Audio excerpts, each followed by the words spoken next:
Alors, notre retraite commence aujourd'hui. Ouh, ouh, ouh, ouh, ouh, ouh, ouh. Les blessures du Père. Ça commence aujourd'hui. Les blessures du Père et la guérison de notre Père. Ah, je vais vous dire quelque chose. Je vais raconter une histoire ici que j'ai déjà racontée à plusieurs personnes, et même ici par écrit, mais pas, j'ai pas encore fait une vidéo vraiment par rapport à cela. C'est comment j'ai choisi mon mari ou comment le Seigneur m'a permis de choisir mon mari. Donc, mon Charlie, baby love, Mr. Wanji, mon Tani, mon amour et tout ça. Comment, à cette époque, je l'ai choisi. Et ça a à voir avec les blessures du père. Et vrai, ça a à voir avec les blessures du père. Et avec, voilà, je vais vous raconter. Je tiens d'abord à dire que par la grâce de Dieu, ça fait 8 ans que nous sommes mariés et 10 ans que nous nous connaissons. Et aujourd'hui, on s'aime encore jusqu'à... Il y a le sucre et le miel sur ça. Il a voyagé. Là, il est aux États-Unis, là. Oui, d'ici le moment que je pose cette vidéo, il devrait être aux États-Unis. Mais à chaque fois qu'on voyage, on se manque tellement. Et voilà, on s'aime, quoi. On s'aime. Et je crois que c'est la grâce de Dieu, absolument la grâce de Dieu. Mais aussi parce on a essayé à notre niveau de bâtir des fondations solides. Et ce n'est pas qu'on n'a pas de problèmes. Non, je vais vous expliquer. On a des frictions, on a des clashs, on a des problèmes, on a des malentendus, on a des personnalités complètement différentes. Mais par la grâce de Dieu, on s'aime. On s'aime, on se respecte, on se comprend, on s'entend. Donc, quand ça vient au choix, quand ça vient à la sélection de l'époux, je ne donne pas ça comme une formule magique, ok? Mais j'ai dit ce qui a marché pour moi. À l'époque, j'étais consciente, j'aime beaucoup mon père. Beaucoup savent, ma relation avec mon père, on est super, super cool. Et je l'aime beaucoup, je l'admire beaucoup, je l'aime beaucoup. On a une relation très forte, très profonde, très... on s'aime, on se respecte et il a toujours été un pilier pour moi. C'est pour ça que, et parce il est confiant, il est sûr de sa personnalité. C'est pour ça qu'aujourd'hui, je veux parler des blessures du père sans sentir comme si je dois le frustrer ou frustrer une autre personne parce qu'on a cette base-là d'amour, on s'aime. Et même s'il y a eu ces problèmes entre-temps, il y a eu des saisons vraiment de tourbillon qui servent à apprendre et à enseigner, on s'aime. Donc, comme je vous avais dit, ayant grandi avec mon père et ma mère, et à un moment, quand j'avais 13 ans, ils se sont séparés. J'avais mes soeurs et mes frères également, bien sûr. Une blessure que ça a créé en moi, comme je disais, c'était l'indépendance émotionnelle.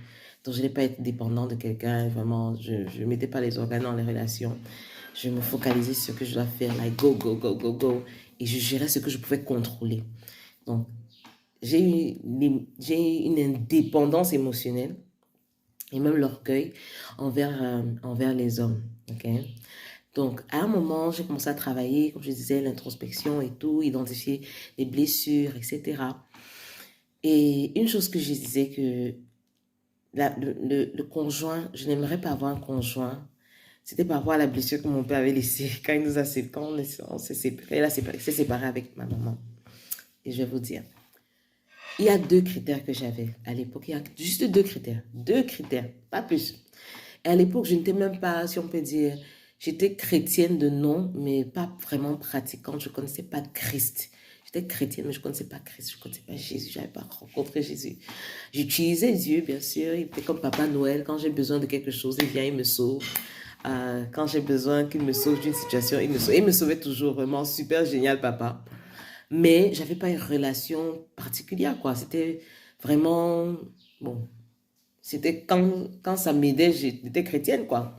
Mais dans le monde, vivre ce qu'on appelle une vie de consécration où, ton identité, tu intègres dans ton identité de la maison aux toilettes, au marché, à l'école, à l'église, c'est la même personne qui est en Christ, qui a une relation avec Dieu. Je n'avais pas ça. Donc, les 2 critères que je m'étais dit pour le conjoint. Vous voyez, quand je suis rentrée au Cameroun, je suis rentrée aux États-Unis. J'ai fait une des meilleures universités des États-Unis, dans les top 20, Johns Hopkins University. J'étais ambitieux, j'étais dynamique. Et quand je suis rentrée, j'ai commencé une initiative R&D, ensuite devenue solutionneur. Donc, vraiment, à l'époque, j'avais la lumière, beaucoup la lumière sur moi. Les médias parlaient de moi. Je voyageais gauche à droite. J'ai voyagé dans plus de 20 pays, tu vois, en l'espace de, je sais pas, 5 ans, je sais pas, voilà. Bref, je venais d'un endroit, d'un background sophistiqué. Mes amis étaient à MIT, étaient à Harvard, j'étais à Hopkins. Tu vois, c'était le monde est là, sophistiqué, bien voyagé. J'ai fait l'école américaine, après j'ai voyagé. J'étais enfant de ceci, d'un grand homme d'affaires, etc. Donc, avec tout ça dans mon background. Mais je me suis dit, dans les critères que j'ai choisis, j'ai dit que, je faisais beaucoup d'introspection quand j'ai dit. J'ai dit que aucun des critères de tout ça là. Je connaissais, j'ai certains amis, non. Je disais que si ce n'est pas un Harvard graduate qui est sophistiqué, qui travaille dans telle banque, à JP Morgan, machin, truc et tout là, je ne regarde même pas. Moi, je voulais seulement deux choses. Numéro un, l'intégrité. Numéro deux, quelqu'un qui est gentil, qui a un cœur gentil. Numéro un, l'intégrité, pourquoi? Parce que la blessure que j'avais eue de mon père, ça faisait que je ne voulais pas quelqu'un qui a... mon père intègre dans certains domaines. mais maintenant même aussi, bien sûr, il est en crise et tout ça. Mais je ne voulais pas quelqu'un qui a une once de duplicité en lui. Je voulais quelqu'un de vrai, sincère, sans duplicité, qui est réel, authentique. Il est lui, il est entier. Ok, ça c'était mon premier critère. Deuxième critère, c'était la gentillesse. Je voulais quelqu'un qui a un cœur gentil, qui a un cœur tendre, et qui n'est pas seulement gentil envers moi, hein, mais qui est gentil avec les autres. Ça, j'ai pris aussi ça de mon père, parce que mon père est très gentil, il est très généreux, il est très sensible à ceux, même les enfants dans la rue, à tout le monde. You know? Il a aidé tellement de personnes que il n'a aucun lien de sang avec la personne, payer l'école pour telle personne, offrir les laptops à telle personne. Et il donne parce qu'il aime donner, il est généreux. Donc, en fait, je recherchais ça aussi dans le partenaire, c'est quelqu'un qui est généreux, qui est gentil, pas seulement avec moi. Et donc, quand j'ai rencontré mon mari, et il y avait juste ces deux critères, c'est juste ces deux critères, l'intégrité et la gentillesse, un cœur gentil, un cœur bon, la bonté en fait, la bonté, c'est peut-être même plus ça, la bonté, tu vois, donc intégrité, bonté. Et donc, j'ai rencontré mon mari, qui était, si on peut dire, si les critères, s'il y avait le papier comme ça là, et moi il y avait, grande école, grande université des États-Unis, voyager, machin, les médias parlaient d'elle, elle a fait ceci, ambitieuse, elle a créé cela, Mon mari était vraiment le contraire. Lui, à l'époque, il n'était jamais sorti du Cameroun. Il était un simple étudiant de Boya. Il n'avait même pas encore de revenus. OK. Mais il était intègre. Il n'y avait pas de duplicité en lui. Il était authentique. Et il était bon. Il avait la bonté dans son cœur. Et c'est ça que j'ai aimé. J'ai aimé ça. J'ai aimé que quand il ne connaissait pas le hamburger, il dit, gars, je ne connais pas le hamburger. Quand il n'a jamais pris l'avion, il dit, gars, je n'ai jamais pris l'avion. Sans complexe, sans essayer de prétendre d'être quelqu'un qu'il n'est pas. You know? Et long story short, je ne veux pas que cette vidéo dure trop longtemps. Je ne veux jamais que mes vidéos durent trop longtemps. Mais long story short, tous ces trucs superficiels, additionnels et tout ça là, you know, ça vient après. Le caractère, les principes de la personne, c'est important. Les principes et le caractère de la personne. Tout le reste, ça peut être bâti. C'est très difficile de transformer les principes de quelqu'un, ou c'est son caractère, ou ses valeurs intrinsèques.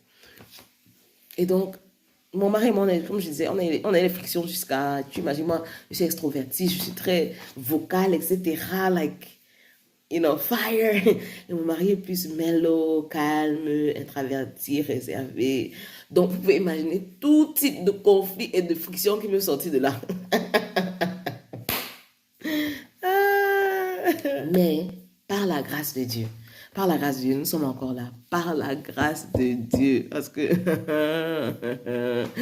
c'est Dieu qui vient souvent, you know, calmer un peu les frictions, là, les tensions. Chut. Par la grâce de Dieu, on n'a jamais fait plus de 24 heures fâchés ou énervés ou like, tendus ou on se boule et tout ça. Par la grâce de Dieu, par la puissance du Saint-Esprit qui vient nous aider. Mais ceci, c'est pour dire que si tu n'identifies pas les blessures de ton père, tu vas marier quelqu'un exactement, typiquement comme ton père. Oui, il y aura des critères qui vont venir de ton père naturellement, mais il faut savoir aussi ce que tu ne veux pas voir. Ok? Et c'est important. Dans la retraite que nous avons tout à l'heure, là, c'est très important. Même pour tes relations. Il faut venir. Il n'est pas trop tard. Rejoins-toi à nous. Rejoins-toi à nous. C'est en ligne et c'est offline. En ligne, ce sera sur Google Meet. Tu t'inscris sur le lien, sur Linktree, linktree.com/prayingbrides. Tu t'inscris là. On va t'envoyer le lien pour te connecter en ligne.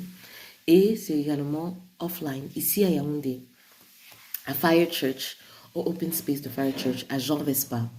Viens. On commence ce soir à 18h. Viens. Viens identifier les blessures du Père et viens recevoir la guérison de notre Père, Papa Yahweh. Viens. Ce sera magnifique. Juste 24 heures de ta vie. Juste 24 heures de ta vie. Mais ça va faire un impact vraiment, vraiment. Ne loupe pas. Ne loupe pas. Positionne-toi et viens recevoir. Allez, à très bientôt. Bye bye.